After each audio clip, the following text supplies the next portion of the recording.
Ya puede sentarse. Este salmo dice, no, porque no dejarás mi alma en el Seol. Este es un salmo de David, ¿sí? El Salmo 16. Entonces, por lo tanto, si es de David, fue escrito aproximadamente 1000 años antes de que Jesús viniera a este planeta Tierra. Y es una de las profecías que dice que habla sobre la vida de Jesús. El único que cumple las cualidades para cumplir esa profecía es Jesús. Ningún otro ser humano, fíjese bien, ningún otro ser humano cumple estas características. Nadie. Todos los profetas en la escritura, todo su cuerpo se tuvo que descomponer en el Seol, le llamaban en la antigüedad al cementerio, vaya, ¿sí? Era una forma de decirle, como decir el lugar de los cadáveres, el cementerio, ¿sí? Era una forma de decirle, entonces así le decían Seol, ¿sí? No, pues en el Seol y en el Seol, cualquier cosa que vea en el Antiguo Testamento que diga en el Seol, se usaba para descifrar no que había sido salvo o no, sino que su cuerpo estaba en el cementerio, así se usaba. Entonces dice, porque no dejarás mi alma en el cementerio, dice, ni permitirás que tu santo vea corrupción, se refiere a corrupción del cuerpo, en el Seol. Cuando tu cuerpo ya tiene más de 3 días, 4, 5 días, Sí. el cuerpo se empieza a descomponer, ¿sí? Entonces, cuando entregan, por ejemplo, cuerpos, llegan a entregar cuerpos en el CEMEF o algo así, que duran más de 7 días, el cuerpo ya tiene que ser velado con la tapa tapada, ¿sí? Entonces, ¿por qué? Porque el cuerpo empieza a entrar en descomposición, el cuerpo empieza a entrar en una especie de que se empieza a descomponer. Entonces, el único que cumple las expectativas aquí es Jesús. Nadie más, porque por ejemplo este es un salmo escrito por David. Pero resulta que si nosotros nos vamos a la historia de David en la Biblia, entonces nosotros encontramos que David en su cuerpo sí bajó al Seol, sí, es decir, sí bajó al cementerio, ¿sí? Primera de Reyes 2, si no me equivoco, dice, no me acuerdo si es el 2:2 o el 2:1, pero dice, porque muy pronto, dice, estoy por bajar al lugar de mis padres. Y le dice a Salomón, esfuérzate y sé hombre. Así dice la nueva versión internacional. ¿Sí? Esfuérzate y sé hombre. ¿Sí? Es un consejo de un padre a un hijo. Quiere decir, échale ganas. Quiere decir, hey, no te agüites. Muchas cosas, ¿no? Pueden decir esas palabras de David a Salomón, pero se las dice cuando él ya iba a partir de este planeta Tierra. Entonces él no resucitó. Su cuerpo enfrentó una descomposición. Por lo tanto, David no puede cumplir esas características de esas palabras, ¿sí? Solamente las cumplió Jesús. Porque si nosotros vamos ahorita a Israel, nos vamos a encontrar con una tumba vacía. Y esas expectativas no las cumple nadie. Todos los llamados santos de la Biblia, todos, la mamá de Jesús, el papá de Jesús, todos,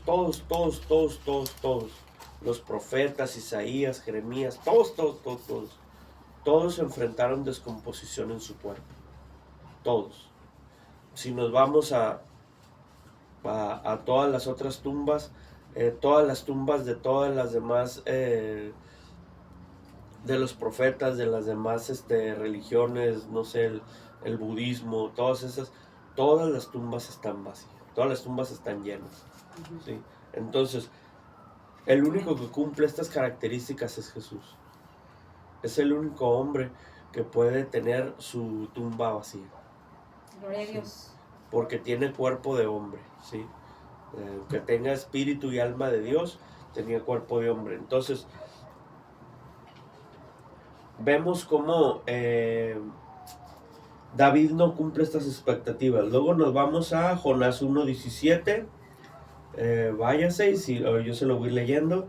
Dice, pero Jehová tenía preparado un gran pez que tragase a Jonás, y estuvo Jonás en el vientre del pez 3 días y 3 noches. Se habla mucho sobre la vida de Jonás, ¿sí? En el vientre del pez. La triste realidad, lo que nos dice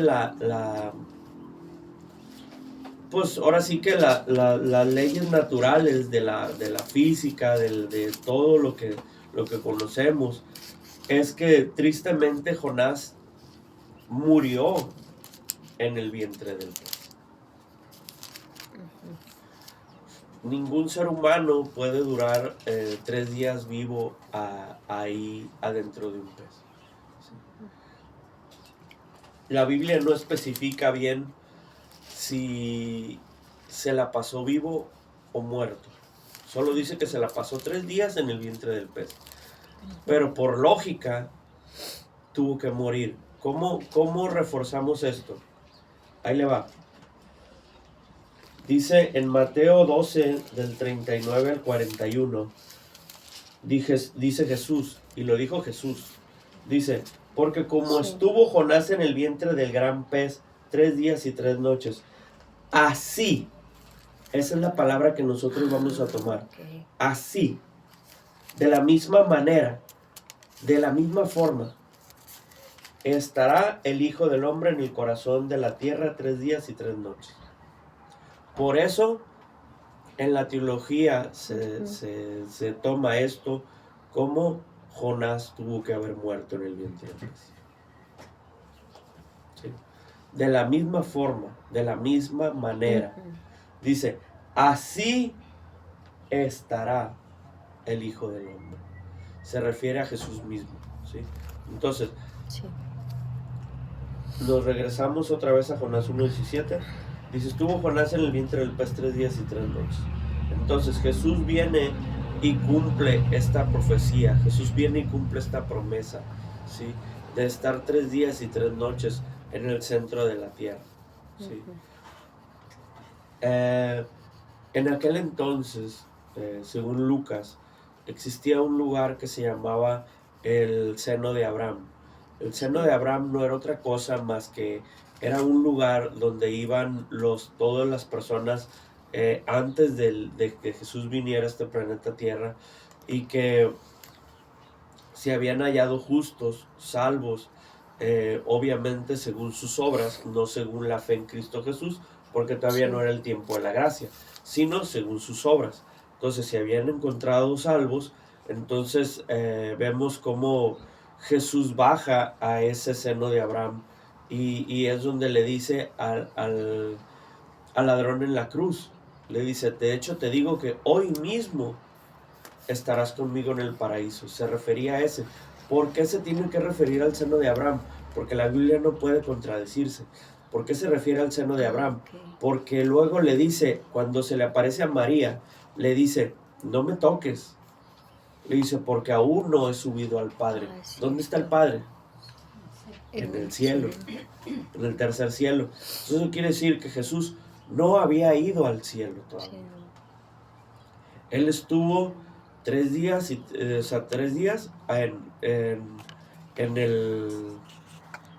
el centro de la tierra, en el seno de Abraham, ¿sí? Era donde él se la había pasado, y dice, y fue a ese lugar específicamente a llevarse. Ese lugar ahorita ya no existe, ese lugar ahorita está vacío, ¿sí? No hay un purgatorio ni nada parecido a eso que usted ha oído, eso no existe, no viene en la escritura. Entonces, ese lugar ahorita está vacío, el seno de Abraham.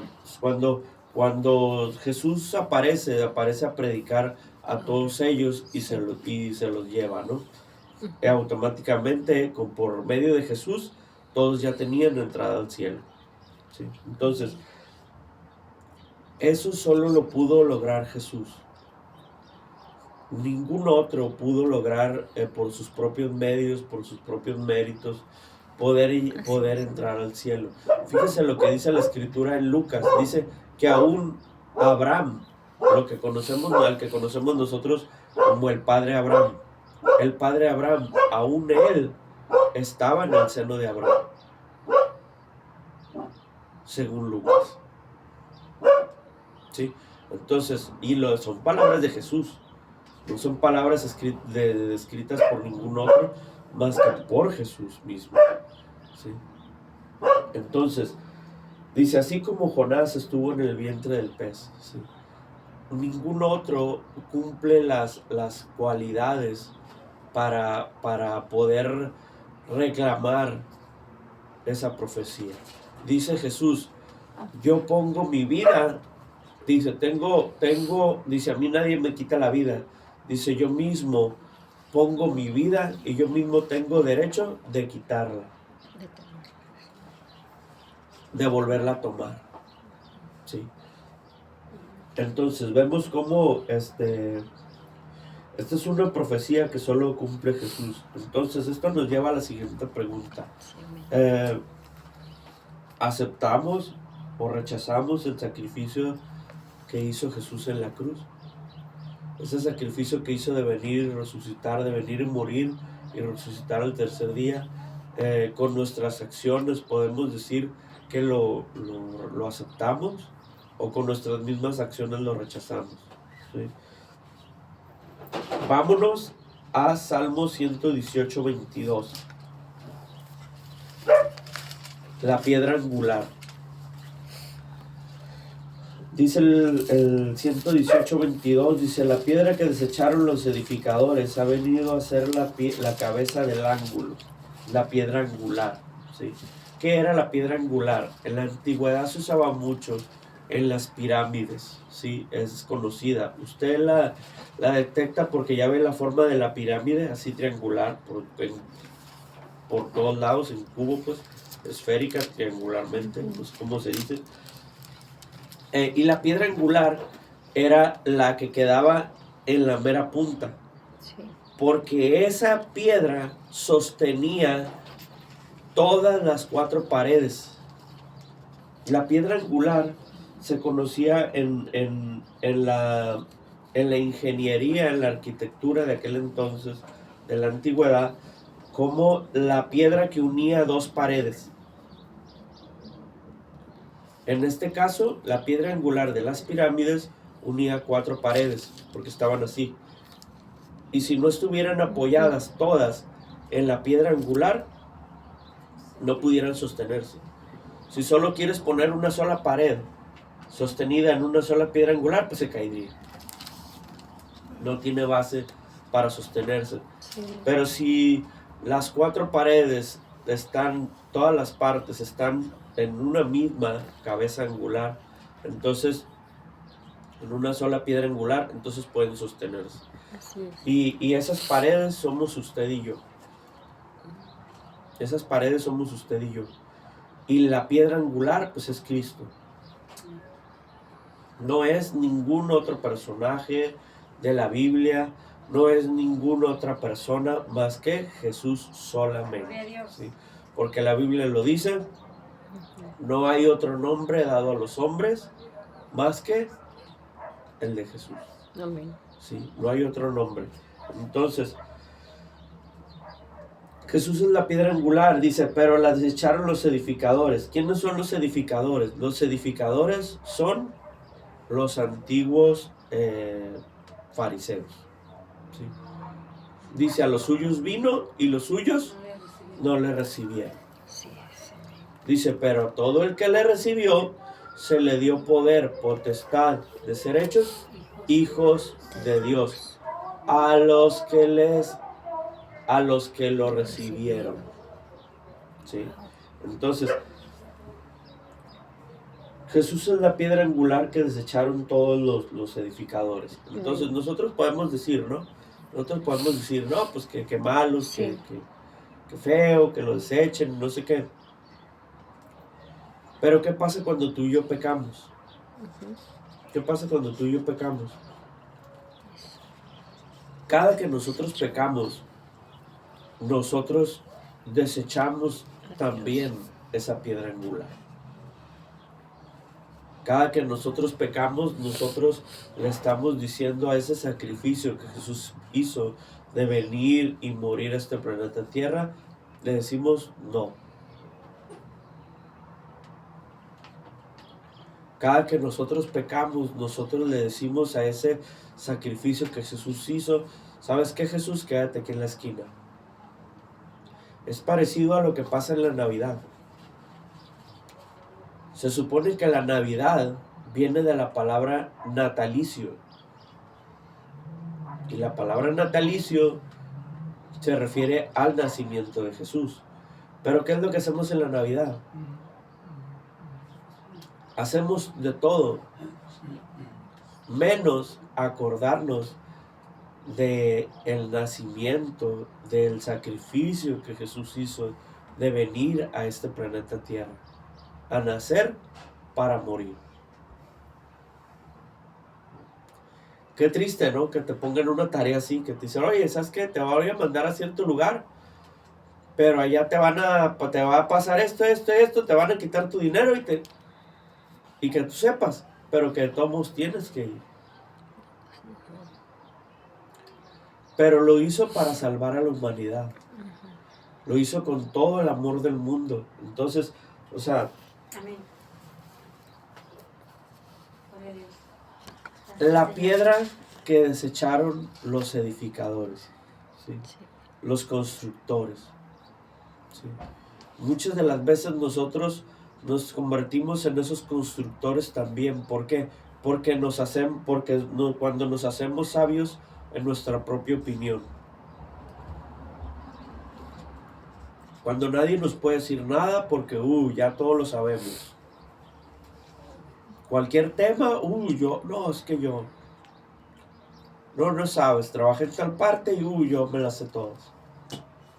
Fui a tal escuela, no sabes. Y todos no lo sabemos, ¿no? Entonces, lo desechamos. Cada que nosotros nos hacemos sabios en nuestra propia opinión, lo desechamos. Cada que nosotros no lo consultamos primero, decíamos en la escuela dominical, ¿no? Antes de poder nosotros hacer algo, lo desechamos. Porque es bien fácil juzgar a los antiguos fariseos, a los antiguos judíos que vivieron en esa época y decir, ay, qué malos que no lo quisieron, ay, no. Sí. Así es. Que fue algo que le pasó a cierto político, ¿no? De allá de Europa, que no voy a mencionar el nombre para no meterme en problemas. Pero decía que odiaba a los judíos por él, porque le hicieron esto a Jesús y no sé qué, y no sé qué. Sí. Pues sí, pero cada que nosotros pecamos, nosotros hacemos lo mismo. Entonces, ¿con qué cara yo voy a decirle a alguien que, ay, ¿por qué lo despreciaste? Si yo con mis acciones en mi día a día, en mi diario vivir, también lo estoy despreciando. Entonces, ¿con qué cara voy y yo le digo a alguien, ay, no hiciste esto, cuando yo mismo no lo estoy haciendo? Es algo ilógico, ¿sí? Primero me tendría que ocupar en cumplir yo primero a plenitud, Sí. de manera completa, lo que estoy yo diciendo, lo que estoy fundamentando aquí en la Biblia. Y luego ya voy, sí, si hay tiempo, pero pues es que eso le compete a Dios. No me compete a mí el reclamar. Pero bueno, si yo quisiera hacerlo, por decir de alguna forma, primero me tendría que ocupar en mí. Y luego ya voy y arreglo todos los demás problemas, pero primero es conmigo, ¿sí? La palabra de Dios siempre es de esa manera. Entonces, hay tres cosas que me llaman la atención. Primero, el que Dios tomó lo despreciado del mundo para exaltarlo. Fíjate cómo es una cualidad que Dios tiene. Dios desecha, sino que Dios muchas de las veces toma lo que nadie quiere, lo que nadie le sirve, Así es. y lo que desecha el mundo, ¿sí? Y convierte a esas personas en personas de bien, personas de sociedad, hijos de Dios, los transforma en hijos de Dios, porque dice la Escritura Sí. que Dios puede levantar de las piedras. Nuestro corazón es una Amén, piedra así es. cuando no venimos al camino del Señor, porque somos enojones, porque somos corajudos, porque a veces hasta del chisme nos sacan a nosotros. Entonces, Así es. Dios nos convierte en hijos de Dios. Amén. Gracias, Qué Dios. hermoso, ¿no? Gloria a Entonces Dios, Dios toma aleluya. lo vil, dice la Escritura, de lo más vil y de lo menospreciado, escogió Dios para avergonzar a los edificadores, a los sabios. Amén. Luego dice, Jesús es indispensable, sin él la fe cristiana no tiene fundamento. Una construcción sin una base firme se derrumba. No tiene más para dónde hacerse. Si no hay una forma de estar cimentado en unos cimientos buenos, la construcción no sirve. Dice, es como el árbol plantado, por decir así, en arena. La casa construida sobre la arena. Se la lleva el agua. ¿Sí? O en el día que suba la marea, o simplemente se va a ir hundiendo. ¿Por qué? Porque no tiene buenos cimientos. Pero la casa que está fundada sobre la roca, dice, vienen aires, vienen vientos y no le hace nada. ¿Por qué? Porque su base está firme. ¿Sí? Gloria a Y ya Dios. por último, vámonos a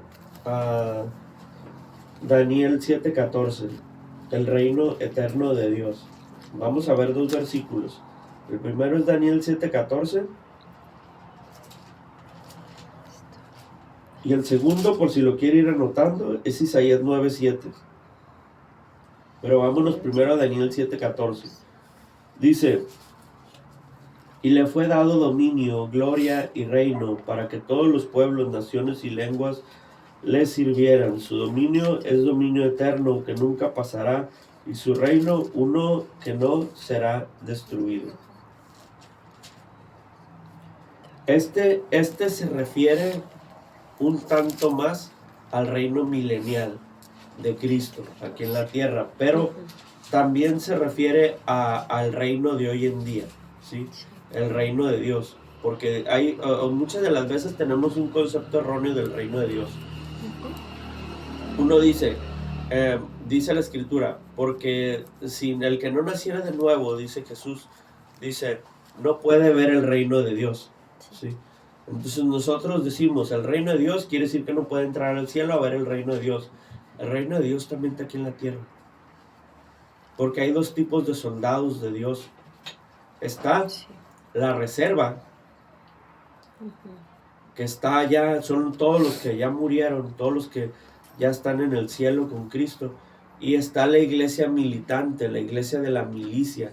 ¿Cuál es esa? La iglesia que las personas que están vivas aquí en el planeta Tierra, nosotros que le servimos a Dios. Esa es la iglesia militante, la iglesia que está en guerra continua con los demonios. Esa es la iglesia militante, ¿sí? La iglesia de la milicia. Milicia se refiere a militarmente hablando. O sea, algo espiritual, obviamente, ¿no? Solo espiritual. Pero son esos dos tipos de milicia, ¿no? que conocemos. Y está el reino de Dios en el cielo, sí, claro, obviamente. Pero también está el reino de Dios aquí en la tierra. Amén. Sí. Entonces, sí es muy cierto cuando dice que el que no naciera de nuevo no puede ver el reino de Dios, porque sus ojos solamente le van a alcanzar para ver lo mundano, para ver la vanidad, para ver el vestido, para ver solo lo que palpan tus manos, pero no te va a alcanzar la vista para ver el interior de la gente. ¿Sí? Entonces, por eso es bien dicho que dice que no puede ver el reino de Dios. Muy correcto y muy bien dicho, ¿sí? Dice, le fue dado dominio para todas las naciones y su reino nunca pasará y no será destruido. Por eso le digo que se refiere al reino milenial. Dice, su reino no pasará y nunca será destruido. Amén. ¿Sí? Ahorita, esto es una probada apenas de ese reino. ¿Sí? Así es. Vámonos a Isaías 9:7. Isaías.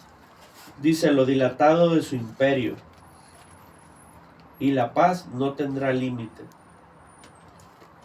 Se refiere al tiempo y a la paz. Sigue diciendo, dice, sobre el trono de David y sobre su reino, disponiéndolo y confirmándolo en juicio y en justicia desde ahora y para siempre. El celo de Jehová de los ejércitos hará esto. Ok, también se refiere al reino milenial, ok, de Cristo aquí en la tierra. En la Biblia, más en Ezequiel, viene Jesús cuando esté reinando en el planeta Tierra en tiempo futuro. Va a ser desde el trono de David. ¿Sí? Desde ahí es donde se hizo todo. Ahorita pues Jesús solo es espiritualmente. ¿Sí? Ahorita solo es espiritualmente porque Jesús veíamos en el Salmo 24:1 Sí. que decía de Dios es el cielo y su plenitud. ¿Sí?